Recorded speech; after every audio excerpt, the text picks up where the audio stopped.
Good evening. Welcome, everyone. I'm Bill Maley, Brighton Town Supervisor. I'm very pleased to welcome you to the July 12th, 2023 meeting of the Brighton Town Board. We'll be beginning our open forum in just a few moments. The open forum is the portion of every town board meeting where members of the public have the opportunity to address the board, to share comments with the town board.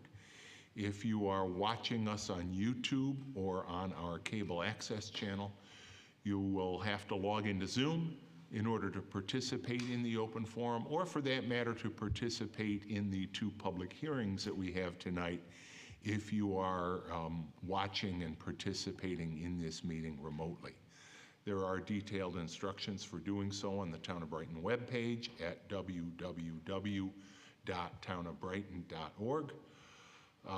We continue to make our town board meetings accessible to the deaf and hard of hearing community with our ASL interpreters, and we're pleased to have both Heather and Allie back with us tonight. Thank you so much for all the work you do. As a reminder, the agenda for tonight's meeting is available on the table in the back of this room if you're here, or on the Town of Brighton webpage if you are participating remotely. If you're able to, I would ask that we all rise for the pledge to the flag. I'll ask Councilmember Werner to lead us. I pledge allegiance to the flag of the United States of America and to the republic for which it stands, one nation under God, indivisible, with liberty and justice for all.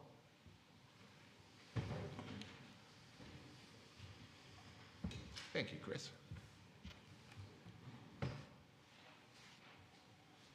Okay, we'll now begin the open forum.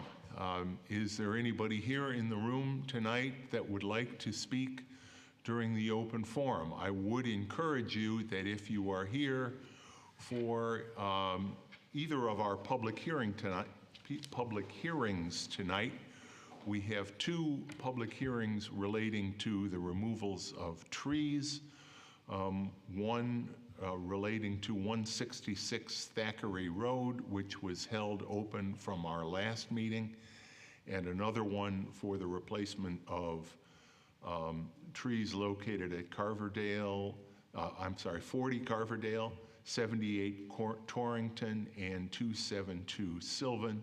If you're here for any of those public hearings, I would encourage you to wait and speak during those public hearings when your comments will be included on the record.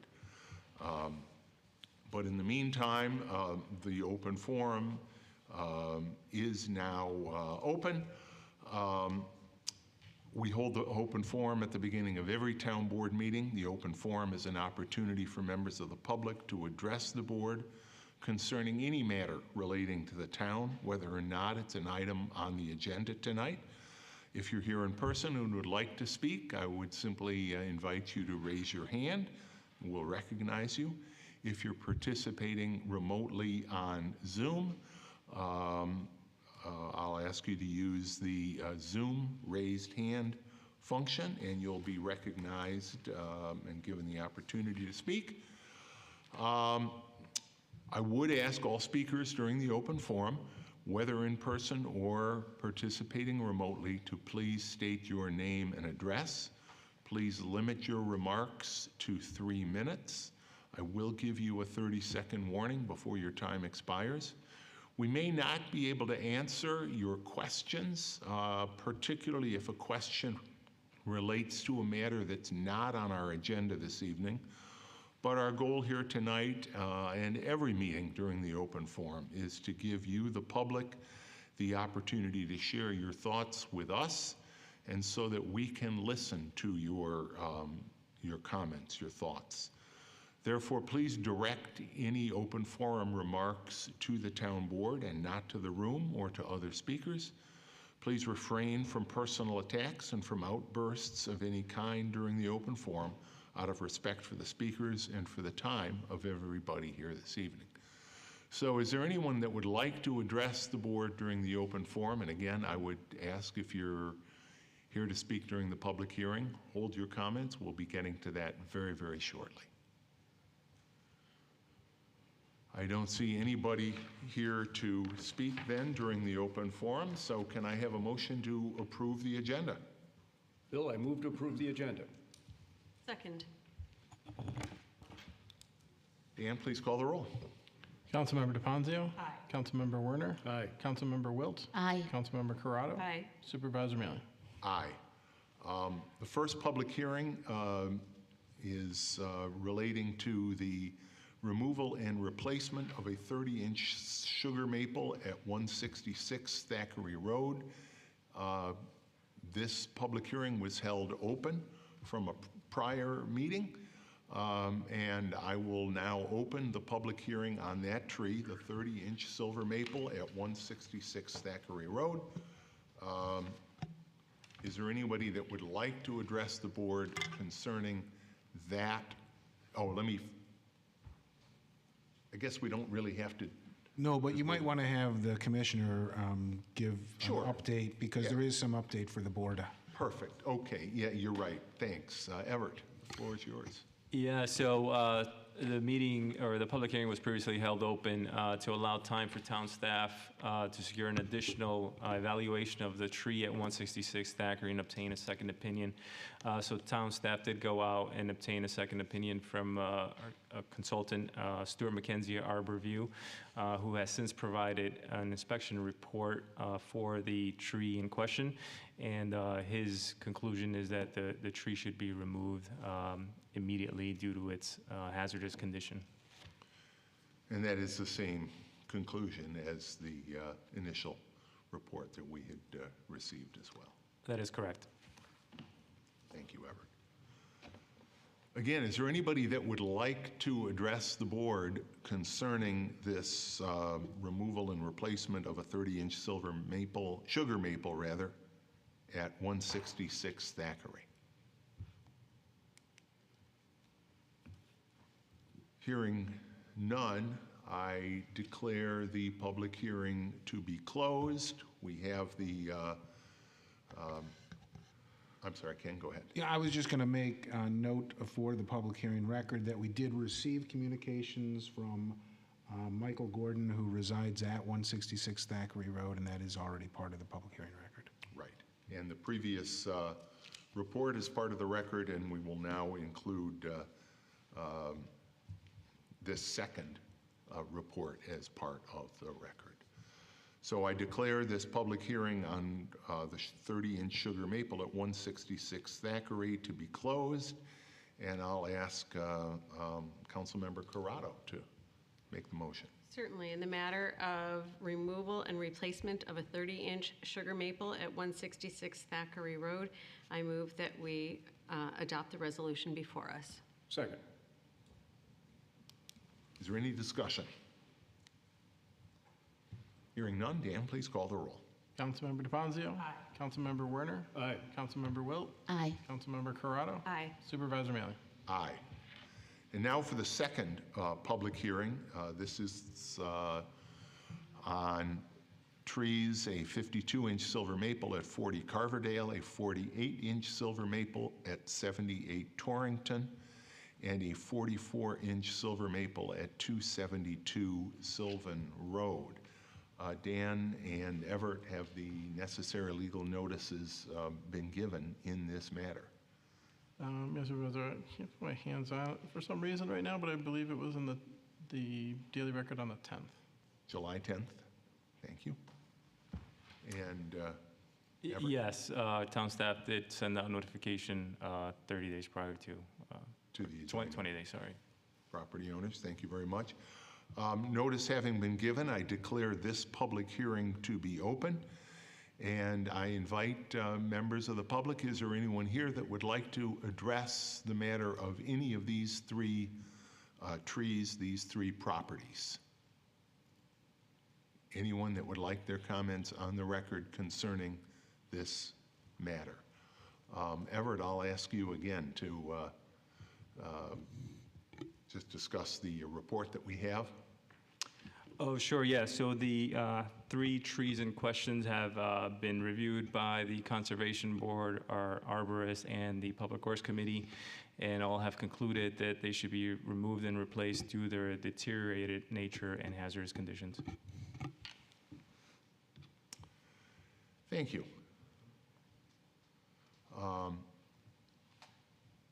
Nothing further from any members of the audience. Hearing none, then I declare this public hearing to be closed. And Christine, I'll ask you again for a motion on this matter. Certainly. In the matter of removal and replacement of a 52-inch silver maple at 40 Carverdale Drive, a 48-inch silver maple at 78 Torrington Drive, and a 44-inch silver maple at 272 Sylvan Road, I move that we adopt the resolution before us. Second. Discussion. Hearing none, Dan, please call the roll. Councilmember DeFazio? Aye. Councilmember Werner? Aye. Councilmember Wilt? Aye. Councilmember Corrado? Aye. Supervisor Mealy? Aye. And for all of these trees, each one of these resolutions calls for their replacement by a tree that is consistent with our tree guidelines for street trees. So after those trees are removed, you'll be seeing a new tree going in. We have no communications on the agenda tonight. Committee reports. Robin, Community Services. Thank you, Supervisor. The Community Services Committee has not met in the intervening timeframe since the last town board meeting, but I do have a few quick updates from our Parks and Recreation Department heads. From our Parks Department, the Parks Department is holding steady with all park maintenance projects and daily work. No major updates other than a shift in maintenance focus to our park trails for the summer. The department has some large labor-intensive projects coming up, which the public should be aware of. This includes some trail rebuilding projects, Auburn Trail brush clearing, new town-wide playground surface material replacement, and also removing the old playground equipment at Brighton Town Park in preparation for replacement equipment as part of our 2023 capital improvement project. From our Recreation Department, summer registration for all programs is ongoing. Full details and program offerings are available online at www.townofbrighton.org/rec. REC, or please call the Recreation Department if you have any questions. That number is 585-784-5260, extension 0. The Brighton Town Hall pool is now open daily from 12:30 to 7:30 p.m. This is subject to change based on weather and staffing availability. The price to access the pool is $3 per resident and $6 per non-resident. So please do join us to beat the heat. Our Brighton Farmers Market continues for the season in the Brighton High School parking lot on Sundays from 9 a.m. to 1 p.m. Join us and explore all the wonders of the season in our beautiful market. It has been very well attended this year, and we're excited to see all of the people come out to celebrate with us. And I do want to note that SNAP and EBT benefits are welcome at the market. Our summer concert series kicked off last night with a performance by the Brighton Symphony. Concerts are held on Tuesdays through August 15th this summer. The time of these concerts is 6:30 to 8 p.m., and that is at the Buckland Park Pavilion at 1341 Westfall Road. So you can bring a blanket or a lawn chair, bring your dinner and enjoy performances at the pavilion. Concerts are free and open to the public. The complete schedule is available on the town website and also on our Facebook page. Brighton seniors can continue their lunches out and about. They continue to be a hit. Please check out our monthly calendar and join us on a lunch out and about in the community. The locations change, but we always have a good time with friends enjoying food and sometimes lively entertainment. Full details are online. You can sign up for our monthly newsletter or stay up to date with all of the fun things happening with the Brighton seniors. The Town of Brighton Public Works Department is proud to announce Mighty Motors. It's a summer event that is also known as the Department of Public Works Open House. That event will take place on Thursday, August 17th from 5 to 7 p.m. at the Brighton Highway Department, which is 1941 Elmwood Avenue. It is free. Pre-registration is encouraged for planning purposes. We're calling all construction vehicle lovers, come meet the machines that help keep our community clean, safe, and beautiful. Adult participation is required if you plan to bring youth. You can register online for this event at www.townofbrighton.org/rec, REC. Upcoming programs of interest with our rec department include aqua yoga, water walking, Hoop Stars basketball, Brighten Up Yoga, dog training, horseback riding, and much more. The next meeting of the Community Services Committee will be next Wednesday, July 19th at 9:30 a.m. or immediately following our Finance and Administrative Services Committee meeting. The location is the Brookside Recreation Center Multipurpose Room. Please do access the Recreation Department through the Winton Road entrance. And as always, members of the public are invited and encouraged to attend. Thanks, Robin. Jason, Finance Committee? Yes, the Finance and Administrative Services Committee met last Wednesday, July 5th. Each of the items that we discussed in committee appear on tonight's agenda and will be voted on. Our next regular meeting will take place next Wednesday, July 19th. We meet at 8:30 in the morning here in Town Hall in the main auditorium, and the public is invited to attend. Thanks, Jason. And I'll also note that after as part of that same meeting, we will be reviewing the proposed capital improvement plan for the next 3 years. The town of Brighton has for many years developed each budget cycle a capital improvement plan consistent with the recommendations of the New York State Comptroller. It's an opportunity for us to monitor, plan for significant spending, whether it's infrastructure, vehicles, and equipment. Sometimes it's computer software.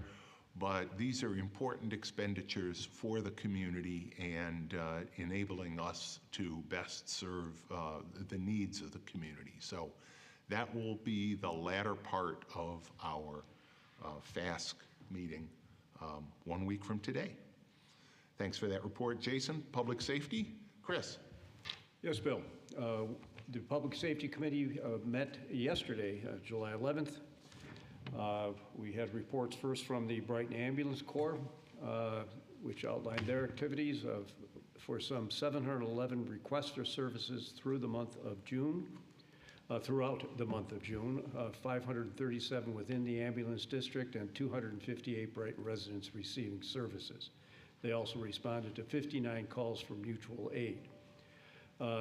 The total volunteer ambulance requests for services this year up to July 1st are 4,243, which is an increase of 3.3% from the 2022 volume.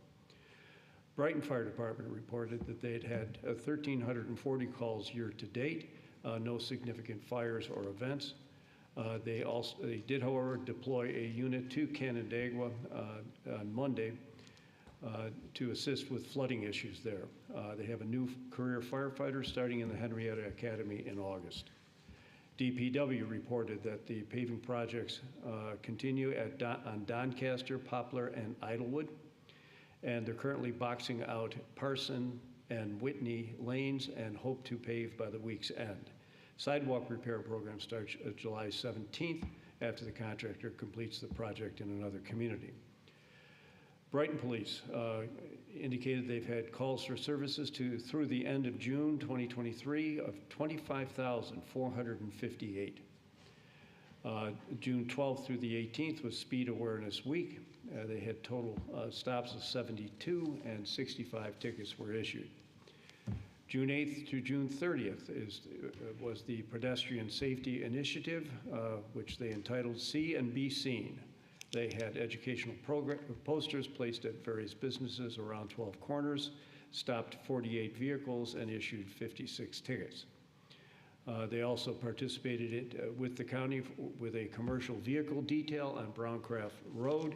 They did 9 vehicle inspections, issued 5 uniform traffic tickets, and took 2 vehicles out of service, 1 for driver-related violations and 1 for mechanical violations.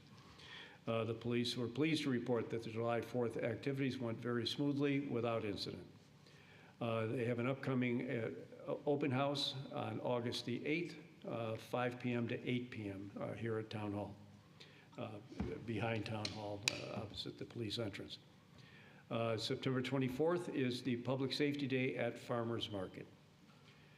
Henrietta Fire District reported that in their district, they've had 3,439 calls year-to-date, and had calls in West Brighton, 457, without any calls of particular note. They have new firefighters starting at July 31 and a new mechanic in early August. Town speed reduction report was given to us by a representative of Stantec, I believe, John Hartley, and he reviewed the draft study on the town-wide street speed reduction to 25 miles an hour and how they reached their recommendations. They're still awaiting comments back from the community or from the commissioner or a town board, and expect to have a recommendation forwarded to the town board for adoption and implementation before the beginning of the 2023 school year, and the signs will be ready for installation. There was a resident on North Landing Road had requested a sign regarding an autistic child, and Commissioner Garcia reviewed the criteria for installation of such a sign under the New York State Department of Transportation regulations, and found that the volume of traffic on the street unfortunately exceeds that would permit such a sign. However, the hope is that the 25-mile-an-hour speed reduction on that roadway would help towards those concerns as well. We continue to discuss a crosswalk requests on Highland Avenue near Grosvenor, Pelham, and Council Rock. And the town is looking to develop its own criteria for crosswalks and doing some testing with other communities to see what they might have, which appears that they themselves have very little in the way of criteria. So we're going to have to develop our own. And Council and Commissioner Garcia will be working on that project. Also, Monroe County Department of Transportation is to review the potential rectangular rapid flashing beacon, RRFB, crossing locations, and are to report back. Also, the consideration is being given to, we're pressing the county or state to revisit the issue of a traffic signal at North Landing and Blossom Roads, and that matter is currently under discussion. Also, a resident has requested a 4-way stop sign at the corner of Templeton and Wilshire, and Commissioner Garcia will review the intersection and report back. Also, there have been some concerns expressed by residents regarding ATVs being run unlicensed and in violation of law on various town streets. And Chief Cathali addressed the committee about the use of ATVs and the fact that we've had very little in the way of actual reports of those vehicles being operated in violation of town law or state law for that matter. And he also talked about the dangers associated in pursuit of these recreational vehicles. That concluded the meeting, and our next meeting is Tuesday, August 8th at 0800 hours here in the auditorium, and the public is invited to attend. Thanks, Chris. You know, just a couple things. Last winter, we were talking about the Brighton Fire Department going over to Buffalo after that incredibly severe lake effect snowstorm over there. They provided real service in Buffalo. Now, this past weekend, they provided service following these flooding rains in Canandaigua. Brighton Fire Department, kudos to all of our firefighters, volunteer and career firefighters. You service here in Brighton, but when the need arises somewhere else, you make yourselves present and you get the job done. I can't say enough about that. Speaking of thank yous and related to another matter you talked about, some of the residents in Evans Farm,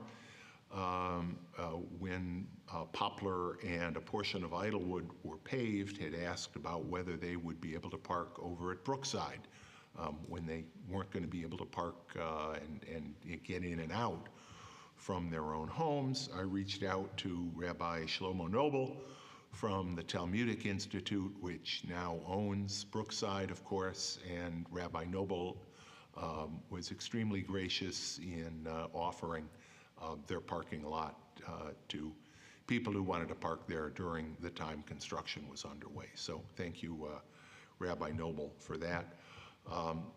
Thanks for that report on the Stantec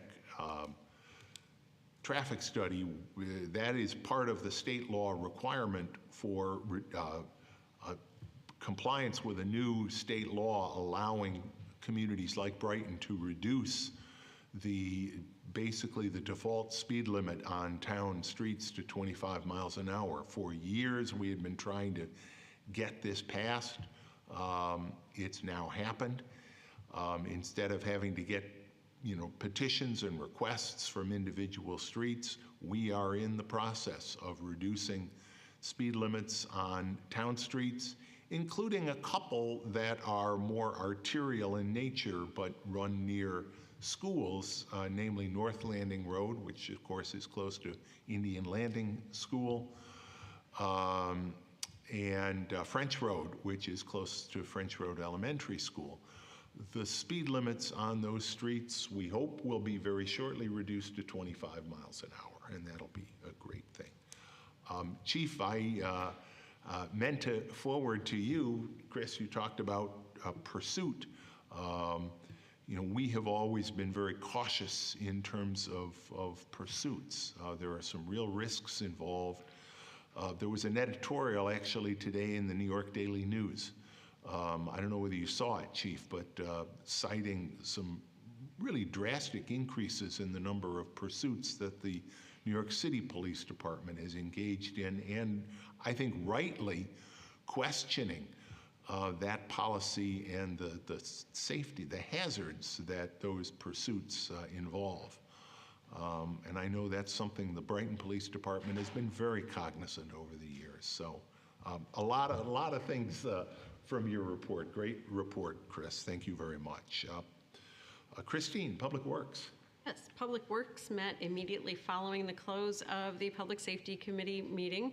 Public Safety had a lot on the agenda, so we commenced Public Works a little after 9 a.m. and covered an awful lot in that meeting. Of note, the East Avenue Sidewalk project that is being funded by a community development block grant. We received an update on that from town staff. An advertisement for bids has been issued, and bids are due on Monday, July 24th. And the project proposes to construct approximately 700 linear feet of concrete sidewalk along the north side of East Avenue near the apartment community. The name escapes me right now. And close to Stone Tolan House, I should say. That's the better landmark of all sorts. We also had... Well intended. We had an update on the Climate Action Plan. The final public workshop for development of the Climate Action Plan was held on Thursday, June 29th. Plenty of community members attended and gave their input. Many stickers were placed on priorities for the community.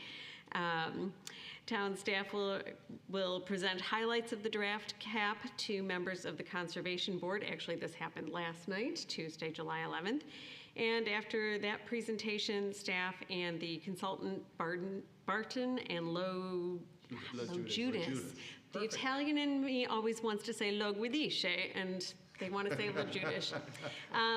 They will refine the CAP document before presenting the final draft to the town board in August for adoption. But there's been a lot of really hard work and public engagement in that, so it's exciting to see that coming to its conclusion and then implementation of all the good ideas soon.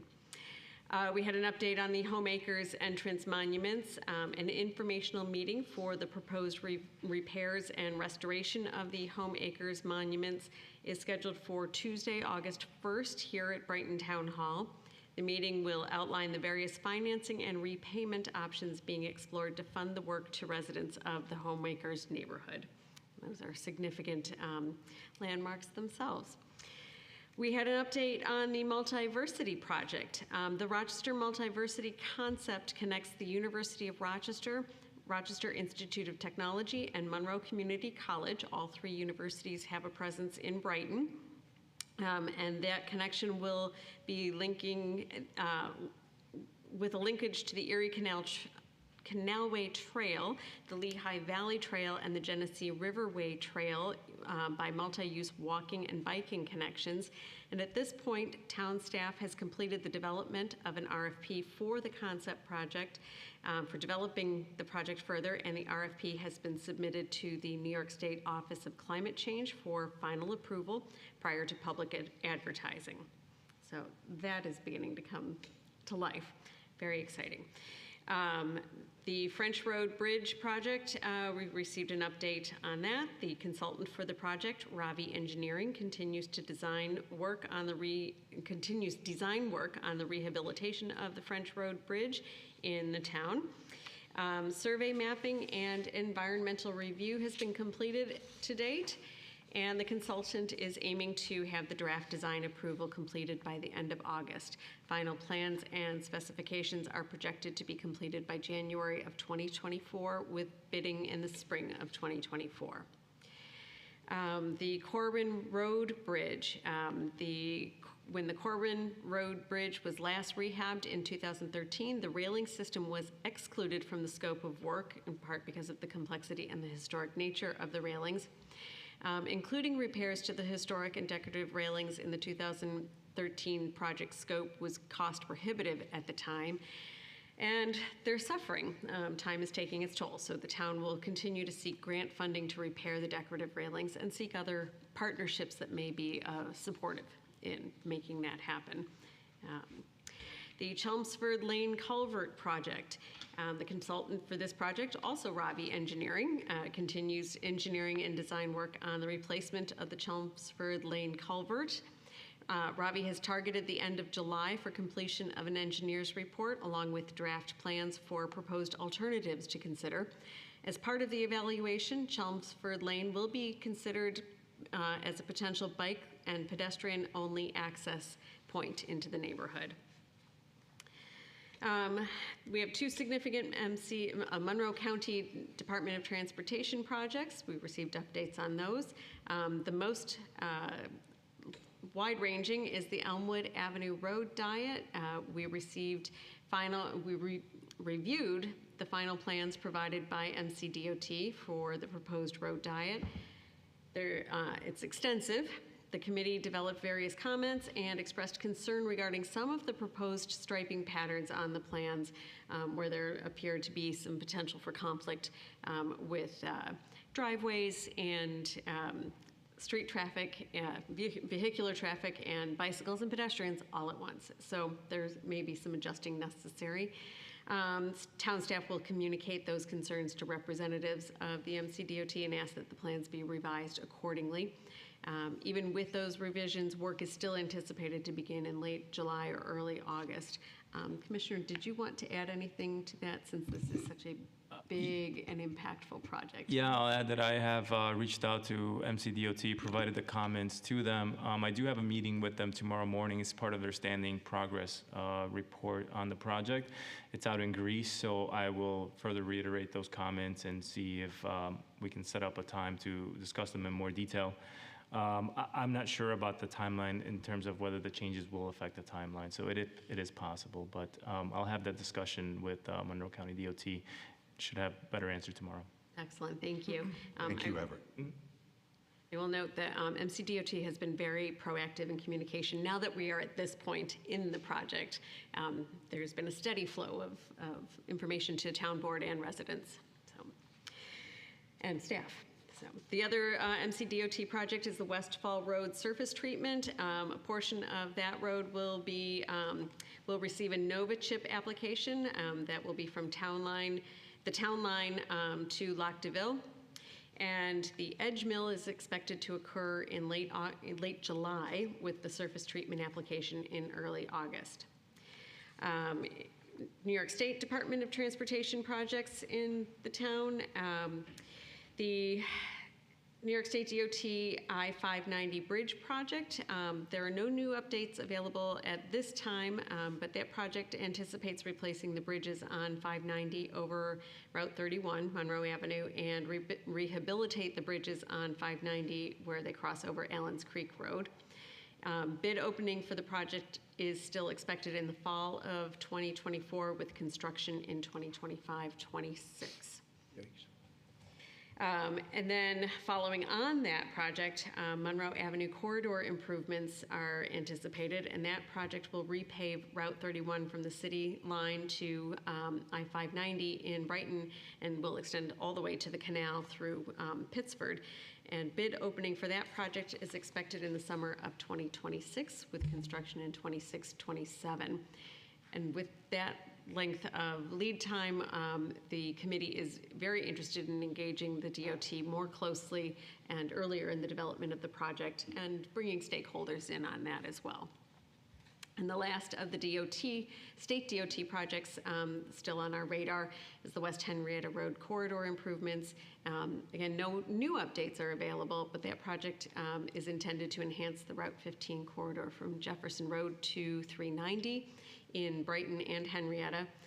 And it will address pavement condition, drainage concerns, and will provide bicycle and pedestrian accommodations and upgrade the traffic signal system. Much needed there. And bid opening for that project is expected in 2027-28 and construction in 2028-29. So much to look forward to. Is there anything you wanted to add regarding either of those projects? No, I think you covered it well, and we'll continue to engage New York State DOT throughout those projects. They are your best friends, daily or weekly phone calls, correct? And last on the Public Works Committee agenda was the review of trees for removal and replacement. And all of the trees go before the Tree Council prior to reaching the Public Works Committee. And the council recommends removal and replacement for the following trees.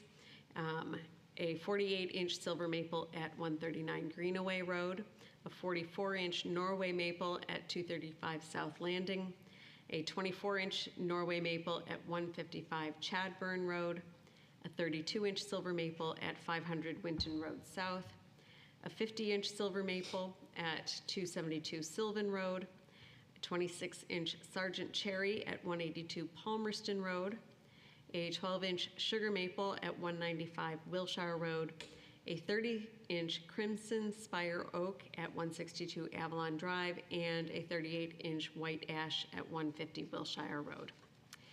And of those trees, a couple will be on. Yeah, I'll add that documents for the significant trees, which are trees that are 30 inches or larger, DBH, will be submitted to the town board at the next meeting for receiving and filing and setting of a public hearing. Yes, thank you very much. And so our next meeting will be August 8th at 9 in the morning after Public Safety Committee concludes its business. So Yes. that is Thanks, all. Christine. A lot, but both of those yeah. meetings were long and very extensive meetings. I And appreciate productive. that. And productive, yeah, absolutely. Okay, on to new business. Jason, reading and approval of claims. Yes, earlier this evening, I reviewed claims totaling $444,684.50. Notable claims include to the Depository Trust Company in the amount of $96,693.75, representing payment for the 2019 serial bonds for the Highland Trail Crossing highway trucks and Havens Road project, and of that amount, $90,000 was paid toward principal. Also to Ravi Engineering and Land Surveying, the amount of $6,208.88, representing payment for design services for the Chelmsford Lane culvert. Also to Billatier Electric, the amount of $9,500, representing payment for electrical services for the winter farmers market. Also to the Sky Coasters, the amount of $3,800, representing payment for music performance for the 4th of July celebration. And finally, to Young Explosives Corporation, the amount of $16,500, representing payment for the fireworks for the 4th of July celebration. The claims all appear to be in order, and I move that they be approved. Second. Thank you, and those last two, the Sky Coasters and the fireworks, a lot of fun for all of us that were out there. The Sky Coasters show as always was fun. The fireworks show was bigger and better. This year we spent a little more money and got a great show. And the weather cooperated, which was maybe the best news of all, given the way things have been lately. We have a motion and a second. Any discussion on any of those claims? Hearing none, Dan, please call the roll. Councilmember DeFonzio. Aye. Councilmember Werner. Aye. Councilmember Wilt. Aye. Councilmember Corrado. Aye. Supervisor Malley. Aye. The next matter, Robin. Certainly. The next matter seeks to authorize the supervisor to enter into an agreement with Ravi Engineering for structural evaluation services in an amount not to exceed $750. I move that we adopt the resolution as prepared by the town attorney. Second. And this relates to the concession stand at Buckland Park. There may be some issues with some of the beams in the peak of that building, so we will have this firm do a preliminary structural review of that. We have the motion seconded. Everett, anything I missed on that one? No, I'll just note that the trusses are the structural The components. trusses that are- was the word I was looking for. Thank you. If there's nothing more, Dan, please call the roll on that motion. Councilmember DeFonzio. Aye. Councilmember Werner. Aye. Councilmember Wilt. Aye. Councilmember Corrado. Aye. Supervisor Malley. Aye. Jason. Yes, the next matter seeks to authorize the supervisor to enter into a fee agreement with Solara Concepts for technical services related to the Snow Ice MDB software for term effective Nunc-Pro-Tunc January 1, 2023 through June 30, 2024, and authorize the finance director to complete the necessary budget transfers and amendments to fund said services. I move we adopt the resolution as prepared by the town attorney. Second.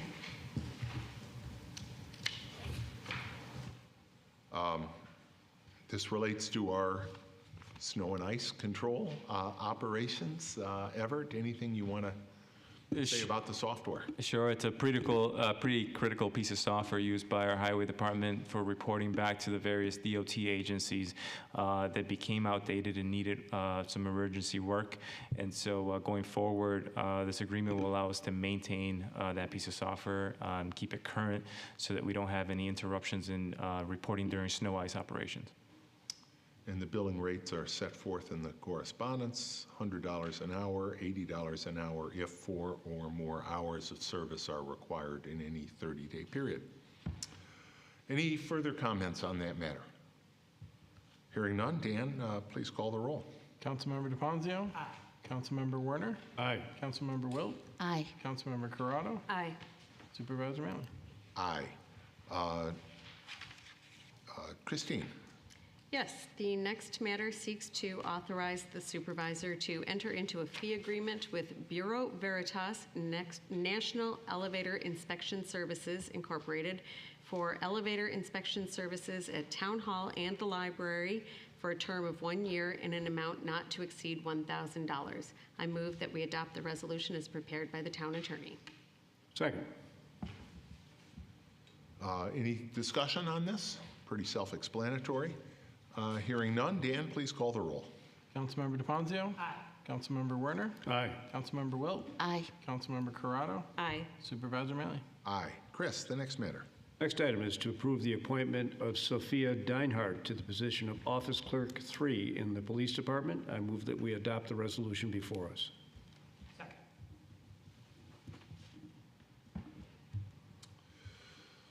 And she'll be starting July 17th, Group 2, Step 1 in our salary schedule. Any discussion? Chief, anything you want to say about?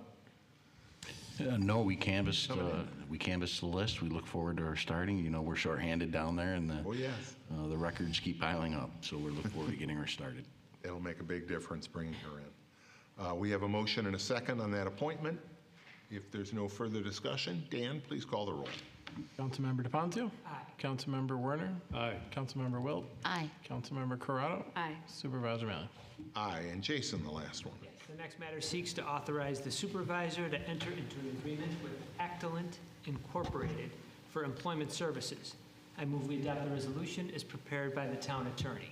Second. This relates to our search for a town engineer to replace Everett after Everett's promotion from town engineer to his current many hats that he wears. Ken, anything you want to say about this? Just a few details. So this contract is to have a contract employee placed with the town. That contract employee essentially would work temp to perm. So the contract employee would come on board when one is found. And just so that you're not concerned, the town will have full opportunity to get resumes and interview and go through the normal process we do to select candidates. And then the company Actalent would then, upon our approval, place the candidate with the town. There is a rate depending upon what salary they're trying to achieve for that individual, what the salary demands are, that will fit within the salary structure for the town engineer position. Obviously, there's also an add-on to that for Actalent services. We pay that, well, I'll call extra charge while that employee is what's called a consultant to the town. And then if we're satisfied and we want to hire that employee as a regular employee, if we do so after a year, there is no additional fee. And that's sort of how it works. If we do employ that individual quicker than a year, there's a fee of 30% of the annual salary. So we're looking at how that's going to be managed. Earl is on top of this in terms of budgeting. So make sure that we have the right money in the budget to manage this. And hopefully, because as I think you all know, we've struggled to get applicants even for the town engineering position. So we really thought we needed the assistance of an outside agency to assist us in finding suitable candidates who would like to come here and work in the town engineering position for the town of Brighton. Yeah, this is not something we've routinely done, but given the importance of the position, the importance of finding the right person, and frankly, the importance of making sure that the department is fully staffed. There's only 26 hours in Everett's day, and I do also want to point out, from a financial comparison, you'll recall that the board approved a professional services contract with SWBR, under which Mike Guyon has been acting as town engineer on special projects. The contract employee rate from Actalent is less than half of what the hourly fee is from SWBR. that's very helpful perspective. Thank you, Ken. Any further comments or questions?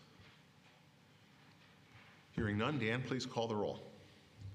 Councilmember DePoncio? Aye. Councilmember Werner? Aye. Councilmember Wilt? Aye. Councilmember Corrado? Aye. Supervisor Malley? Aye. Matters of the supervisor, a couple things I just want to mention. First, as you walked in tonight, I hope you all saw our beautiful new Town of Brighton Progress Pride flag featuring the town's logo in it. July is celebrated as Pride month in the Rochester area. Most communities celebrate it in June, and there's some history in the LGBTQ plus community as to why we've celebrated it in July here. The reality, of course, is in a community like Brighton, where we celebrate our diversity, Pride is really a 12-month. We are very proud of the diverse community that we have, and particularly, certainly, the LGBTQ plus community. We first displayed that flag at a ceremony that we held here in Town Hall last Friday. At that ceremony, we also unveiled our new safe space signage to send a message that town facilities are safe spaces for members of the LGBTQ plus community, where they will not be subjected to harassment or other forms of abuse. We also celebrated Pride at the Brighton Farmers Market this past Sunday. That ceremony featured what was really a phenomenal dance performance by Mr. Andre Dunwoody. Just terrific. Thank you for that great show. This coming Saturday, town, fingers crossed on the weather, although the parade goes off, rain or shine, the town of Brighton will be marching in the Pride Parade. Town employees, elected officials, family members, friends will be joining us and marching with the community and other allies Saturday afternoon. And then next Sunday at the Brighton Farmers Market, we will welcome the not-for-profit group Rochester LGBTQ Plus Together, which will have a booth at the Farmers Market, just as many other not-for-profit groups come to the market each week. So we welcome them. I also want to, speaking of the Brighton Farmers Market, the Brighton Connections magazine that came out yesterday or today, depending on when you got it. Sometimes people think that that's a town publication. It's not. It's put out by a private company, but it's dedicated to stories about people and businesses in and around the Brighton community. And I was so pleased to see the cover story in this month's issue features our Brighton Farmers Market manager, Sue Gardner-Smith. Sue has been our market manager for 16 years. I can't say enough about the great work she has done at the Brighton Farmers Market. It is the finest farmers market in the region. It focuses on local produce and other food products. So if you get the magazine, please take a look at that. You can't miss the cover. It's beautiful, and it's a great article. Thank you, Sue, for all your work. And since we're talking about the farmers market, I would also note that this week work has begun. A lot of people are still asking me, what's that project going in on Westfall Road? Right there next to the barn. The barn has already been rehabbed, but that steel frame you've seen next to it, together, the rehab barn and that new building that's attached will be the home of the winter Brighton Farmers Market. And this past week, work began in closing that new addition to the barn. We continue to look forward, right? We'll cross those fingers again. We look forward to that facility being completed in time to open the winter farmers market there this upcoming winter season. And we don't want to jinx anything. We certainly don't want winter to get here any faster than it should. I'm enjoying summer. I hope everybody else is. But we're really excited to have that new winter facility coming here on Westfall Road. That's all that I have. Matters of the town attorney. Nothing tonight. Thank you, Supervisor. Matters of the town clerk. Nothing this evening. Matters of the town board. Nothing further. We're on a roll. Okay. Well, again, thank you, Heather and Allie, our ASL interpreters. We appreciate it. Our next town board meeting will be Wednesday night, July 26th at 7 p.m. Can I have a motion to adjourn, please? So moved. Second. Dan, please call the roll. Councilmember DeFazio? Aye. Councilmember Werner? Aye. Councilmember Wilt? Aye. Councilmember Corrado? Aye. Supervisor Mealy? Aye. Thank you, everybody. We look forward to seeing you again in 2 weeks. Have a great night.